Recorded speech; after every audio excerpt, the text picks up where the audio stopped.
Kerajaan Malaysia telah mengambil pendekatan whole of government approach dalam menangani penularan COVID-19 di mana setiap kementerian mempunyai peranan masing-masing termasuk hubungan kolaborasi dengan negara-negara asing dan agensi-agensi pertubuhan antarabangsa. Kementerian Kesihatan Malaysia telah mengukuhkan hubungan kerjasama di peringkat antarabangsa secara dua hala iaitu bilateral, serantau, regional dan pelbagai hala multilateral dalam sektor perkhidmatan kesihatan bertujuan mengekang dan mengawal penularan wabak COVID-19. KKM juga telah mengambil langkah agresif untuk berkolaborasi dengan badan-badan pertubuhan antarabangsa seperti Pertubuhan Kesihatan Sedunia WHO, United Nations International Children Fund, Development Aid ataupun D8 dalam usaha mengekang wabak COVID-19.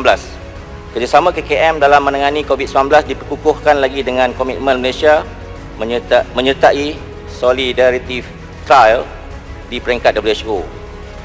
Dan kerjasama Malaysia dalam menangani COVID-19 di peringkat antarabangsa diteruskan secara serantau melalui platform ASEAN di mana Malaysia telah jemput untuk terlibat secara aktif dalam pelbagai topik perbincangan, perkongsian kepakaran dan maklumat berkenaan langkah-langkah mengawal penularan COVID-19.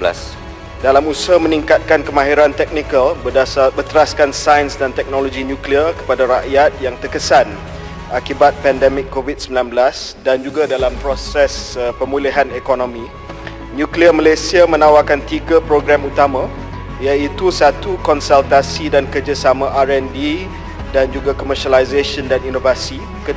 Khidmat kepakaran teknikal dan yang ketiga latihan. Bidang kepakaran nuklear Malaysia merangkumi pelbagai sektor terutamanya dalam sektor industri, pertanian dan perubatan.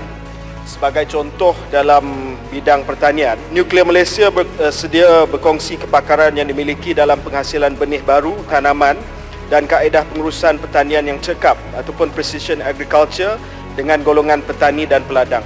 Untuk sektor perubatan pula, Nuklear Malaysia mempunyai kepakaran menghasilkan radioisotop samarium 153 untuk tujuan penjagaan paliatif bagi pesakit kanser tulang dan iodine 131 untuk rawatan kanser tiroid sebagai contoh untuk diaplikasikan dalam sektor perubatan.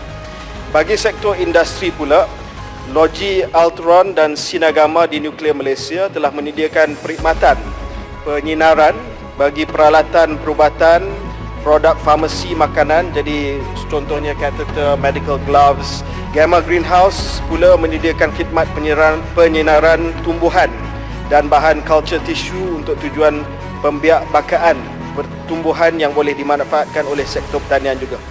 Selain perkhidmatan kepada industri, Nuklear Malaysia juga menawarkan program latihan untuk aplikasi sains dan teknologi nuklear dalam pelbagai bidang. Bidang-bidang antaranya termasuk bidang perubatan, industri, pembuatan, pengurusan alam sekitar. Sebagai contoh, setiap pekerja sinaran perlu dilatih di Nuklear Malaysia. Nuklear Malaysia juga merupakan penyedia latihan dalam bidang sains dan teknologi nuklear yang berdaftar di bawah HRDF sejak tahun 1996.